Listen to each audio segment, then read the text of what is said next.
చెప్తా కదా నువ్వు నా రాజ్యానికి వచ్చి నన్నే ఢీకుట్టింది కాకుండా నన్ను ఎదురు ప్రశ్నిస్తున్నావు ఏంటి వాయ్ లేదా అవును అంటే నాకు తెలిస్తే కదా శత అంటే ఏమిరా నాకు తెలియదు మూడు సింహాల బలం కలిగినటువంటి వాడు కేక్ చేయరా ఇప్పుడు అంత బలం ఉండదు నీ దగ్గర బలమేంద్ర బలం మనం ఉండదు అంటే నువ్వు తీసుకుంటా బాగుండవు బాగుండా మరి నువ్వెవరు నేనా నా పేరు చెప్పుకుంటావు చెప్పు నా ప్రీతి అదే నా ప్రియ బుద్ధి నఫీఉద్దీన్ మరి నా పేరు అంటున్నావే ఇంకొక పేరు కూడా ఉన్నది ఏ పేరు నాకు రామస్వామి సాహెబ్ రామస్వామి సాహెబ్ నీకు మూడు జాతి పుట్టినాడు అంటే నేను ముగ్గురు పుట్టిన కాదు మరి మూడు పేర్లు పుట్టిండేది ఓకే ఓకే మాది ముందుగా కలిసి కులం మా అమ్మ సీతమ్మ మా నాయన రామయ్య వాళ్ళిద్దరికి నేను ఒకటే మొగుడు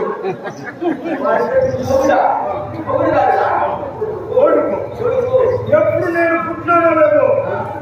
నేను ఎప్పుడు బయటకు వెళ్ళానో లేదు మా నాయన కొంతకాల టికెట్ తీసుకున్నాడు మా నాయన కొంతకాల టికెట్ తీసేసుకున్నాడు బస్ ఎక్కితే బారు బస్ కింద కొడుకుంటే పోతాడు నన్ను కన్నాయిని కూర్చున్నాడు పైలోకానికి లక్ష్మీనాథ్ మరగయ్య ఏమిలో నా కొడుక నన్ను వచ్చిపోయి చూసే వాళ్ళందరూ నేను చిన్న చూశాను కదా ఓపిక ఉండేదా నా దగ్గరికి వచ్చే వాళ్ళందరూ ఏమైనా పిచ్చి బాగుండవు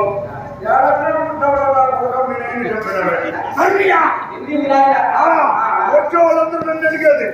చూసేదానికి బాగుండవు కదరా ఏమిరా నువ్వు చేసిన పని మీ నాయన చెప్పినావు కదరా నన్ను చూపించేదందరూ మీ నాయన నిన్నట్టు వచ్చిన పోయే వాళ్ళందరూ ఈయన కొడుకు పుట్టే ఆనా కొడుకుని ఈయన కొడుకు పుట్టే ఆనా మళ్ళీ వచ్చిన వాళ్ళందరూ నన్ను అంటున్నారా మాట నిన్ను నేను అందినబ్బా నువ్వు రాజు కదా మేము సేవకుడు కదా దేవుడు బుద్ధిందా లేదా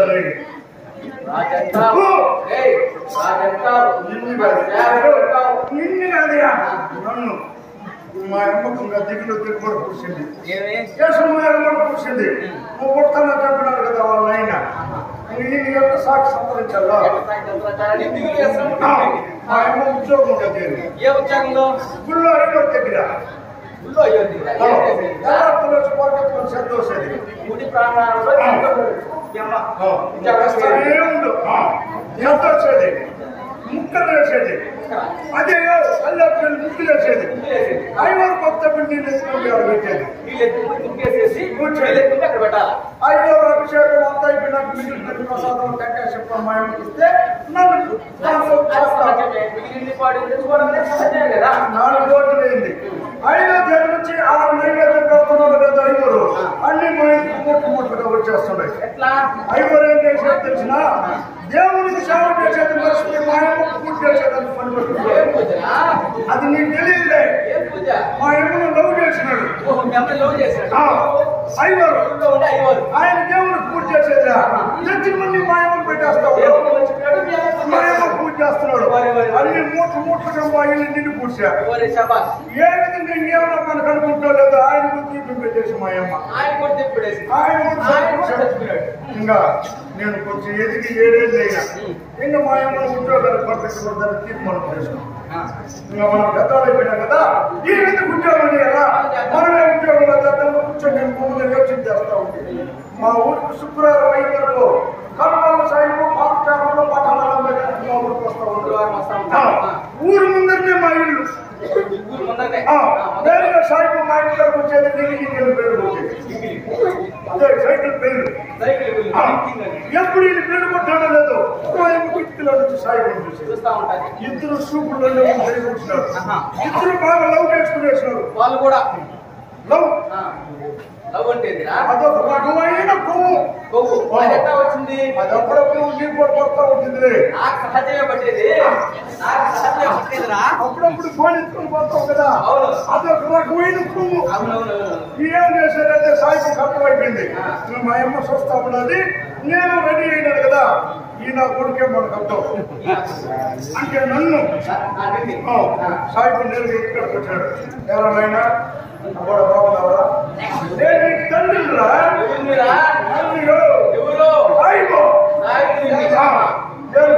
పిలిచినాడు 100 రూపాయలు చేతిలో పెట్టాడు నువ్వు అంగడికి పోయి 5 రూపాయలు చిటికిలు 5 రూపాయలకు బట్టలు తీసుకొని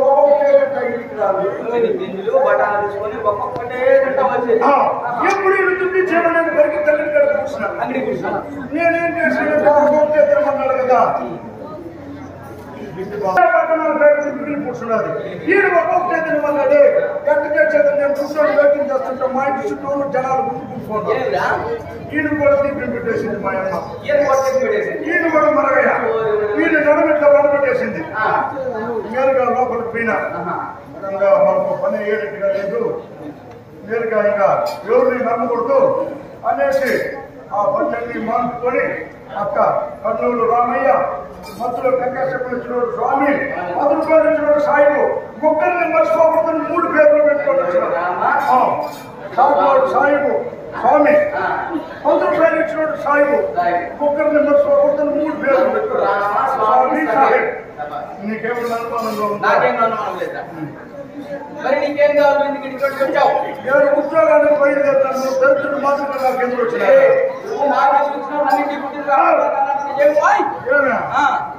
మీ వాళ్ళు ఉన్నారనుకోండావా రాజ్యం అంతా మా వాళ్ళే మీ వాళ్ళు ఎవరైనా ఉండాలి చెప్పరా నీ వాళ్ళు పెట్టుకోండి మాకు బాగున్నట్లే ఏమన్నారు మీ వాళ్ళు చూపించో నేను టోపీ పెట్టుకుంటా వాళ్ళు పెట్టుకోవాలి అంతే చూపించో ఆ కూర్చోని వాళ్ళందరూ మా వాళ్ళే నేను ఉద్యోగానికి బయలుదేరినా ఏ ఉద్యోగానికి ఏదో ఒక ఉద్యోగం నాకు డబ్బు కావాలా నీకు పని కావాలా ఎవరైనా ఉద్యోగం ఇచ్చేవారంటే పదామని ఎందుకు మాట్లాడతా సరే నా దగ్గర ఉద్యోగం చేస్తావా నువ్వు నన్ను భరిస్తావా భరిస్తా అయినా నేను సీపుగా పనిచేసే నా కొడుకు సీపుగా పనిచేసే నా కొడుకు కాదు నేను కొంచెం డిగ్నిట్ గా కొంచెం లెవెల్ గా పనిచేసే నువ్వు ఎంత ఇస్తావో చెప్పు నచ్చితే పని చేస్తా లేదా పోతా ఉంటా ఎంత కావాలో అడుగురా నేనేం అడుగుతున్నా నా కొడుక నేను అడుక్కోమంటావు నన్న నేను అడుక్కునేవాడు కాదు నువ్వు అలా రేట్ చెప్తే పని చేస్తా లేదా పోతా ఉంటా 1 రూపాయలు ఇస్తాను నేను కోట్లకే పరిగెత్తున్నా కొడుకు తాత 5 కోట్లు సంపాదించాడు మా నాయన 4 కోట్లు సంపాదించాడు నేను 3 కోట్లు దారి కొట్టేసిన బీరువాలో పెట్టున్నా 3 కోట్ల షాపులకు ఉతికేదానికి వేసిన 5 కోట్లు బీరువాలో పెట్టిన 1 కోట్లు వేసుకొని వచ్చిన కాదు ఇంకొక మాట ఏమని చెప్పి లక్ష నువ్వు పెట్టుకున్న వెతికిపో నువ్వు పెట్టుకున్న వెతికిపోయా 2 లక్షలు పని చేశాను కొడుతూ ఉన్నాను అట్లంతా పని చేయ నువ్వు చూసుకోవో ఎంత కావాలి నేనేం ఎక్కువ అడిగేవాడిని కాదు 3 పూట్ల తిండి పెట్టు రోజుకు 2 రూపాయలు లెక్కన 30 రోజులకు 60 రూపాయలు ఇచ్చాను అప్పుడప్పుడు నేను తప్పుడు మాట్లాడుతుంటా తప్పుకి ఒక రోజుకు 2 రూపాయలు పెట్టుకోవచ్చు నేను రోజుకు అప్పుడప్పుడు తప్పులు మాట్లాడుతుంటా ఏదో నేను ఇచ్చి చేస్తాను ఎట్టంట ఆవేశంలో వచ్చేస్తుంది బూతులు వస్తా ఉంటాయి ఈ తప్పులన్నింటి నువ్వు మన్నించుకుని రోజుకు 2 రూపాయలు నువ్వే ఎత్తుకునే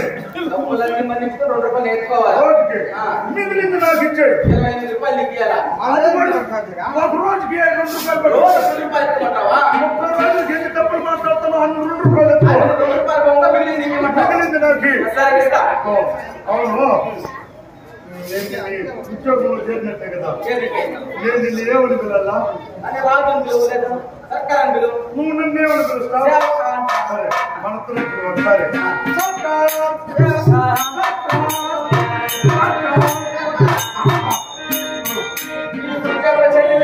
నేను చేరినా నాకు నీ మీద నమ్మకుండా 1 సంవత్సరం రోజు నీ దగ్గర ఫోన్ రాసుకుంటా ఉన్నా వీళ్ళు ముద్ర వేసినప్పుడు నేను సంతకం పెట్టేది నేర్చుకుంటే నీ దగ్గర నీకు పని చేసుకుంటా రమేష్ నాయుడు దగ్గర చేసుకుంటా పని నువ్వు చదువు లేకుండా కదా నీ దగ్గరికి వచ్చేసి నేను పోతే అందరినీ నిలిపేస్తాను నీకే ఇచ్చేస్తాను మెండల్లో వాటర్ నీ పేరు మీద రాసేస్తాను అమ్మవా నాకు మన డిస్ట్రిక్ట్ లో కూడా ఇచ్చినాడు ఉద్యోగంలో చేరను చదువు కావాలంటే నేను అందుకని నీ దగ్గర లేకపోతే ఆయన దగ్గరికి పోదామని జోబీలో పెట్టుకొని బయలుదేరుతా. నువ్వు చూడు మాదిరిగా దగ్గరలో ఉన్నావు. మాటల మర్యాదగా నేను ఇప్పుడు నేను నీ దగ్గర ఉద్యోగంలో చేరినా. నాకు కొన్ని అలవాట్లు ఉన్నాయి. మనిషి అన్నాక అలవాట్లు అనేది ఎవరుబ్బా? అందరికీ అలవాట్లు ఉంటాయి. అందరికీ ఉన్నటువంటి అలవాట్లు వేరు, నాకు ఉన్నటువంటి అలవాట్లు వేరు. ఓహో, ఏం అలవాట్లు చెప్పునైనా? ప్రతిదినం ఉదయం లేవగానే మత్తు మధుపానం సేవించడం ముందు. ఏమి నీకు ఒళ్ళే ఉన్నా చెప్పా? నాకే ముందు మహారాజు ఏమి నీకు ఒళ్ళే ఉన్నా చెప్పా?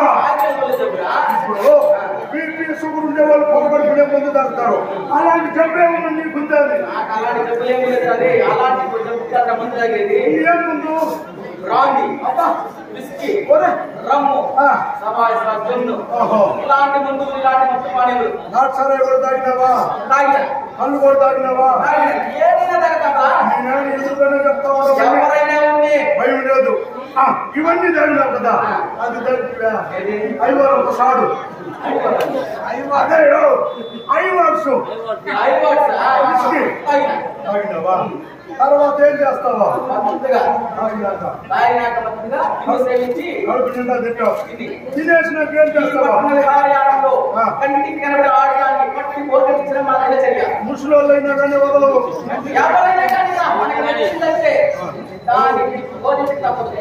ఊపిరుంటే ఉప్పు కదా, పోయి పోయి ఊపినప్పుడు పడిపోకుండా